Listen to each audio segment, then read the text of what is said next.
MTM live telecast வழங்கும் நாளும் ஒரு நற்சிந்தனை.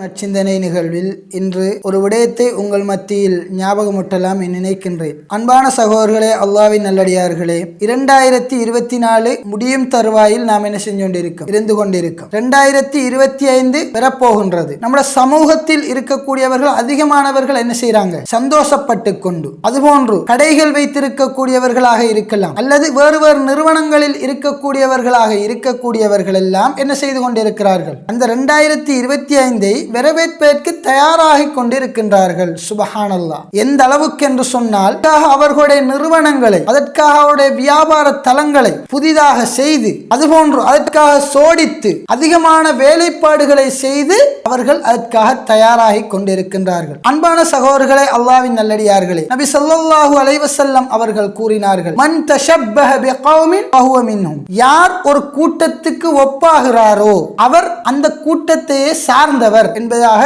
நபி ஸல்லல்லாஹு அலைஹி வஸல்லம் அவர்கள் கூறுகின்றார்கள். இந்த புது வருடம் என்பது நமக்கானதா? இல்லை, நமக்கானது அல்ல.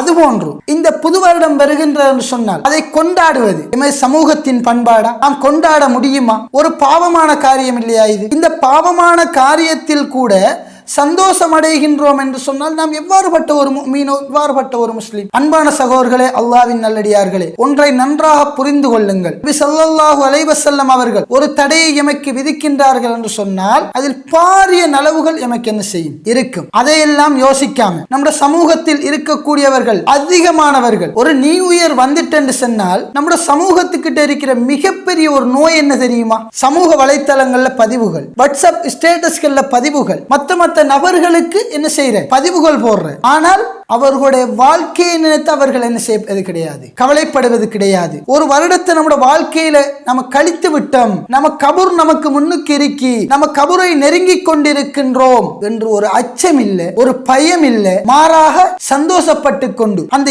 இரவை நல்ல ஃபன்னாக கழிச்சு கொண்டு 12 மணிக்கு வரைக்கும் முழிச்சிருந்து, சுபஹானல்லாஹ், எத்தனை நபர்கள் 12 முடிய ஸ்டேட்டஸ் போடக்கூடியவர்களை பார்க்க, ஒரு நாள்ல சுபஹ் தொழுகிறதுக்காக, ஒரு நாள்ல தஹஜ்ஜத் தொழுகிறதுக்காக முழிச்சு கொண்டிருந்திருப்போமா? இப்படி இல்லையே சகோதரர்களே. இதை நோக்கி நம்முடைய வாழ்க்கை போய்கொண்டிருக்கி. நபி ஸல்லல்லாஹு அலைஹி வஸல்லம் அவர்கள் கூறியது போன்று மாற்று மதத்தவர்களுடைய அந்த மதத்தினுடையவர்கள் போன்றே நாம் அவர்களை போன்று ஒப்பாகி கொண்டிருக்கின்றோம் என்று சொன்னால் நாம் எவ்வாறு ஒரு முஸ்லீமாக, எவ்வாறு ஒரு முஃமினாக இருக்க முடியும்? எனவே அன்பான சகோதரர்களே, அல்லாஹ்வின் நல்லடியார்களே, ஒன்றை நன்றாக புரிந்து கொள்ளுங்கள். இந்த புத்தாண்டு என்பது நமக்கானது அல்ல.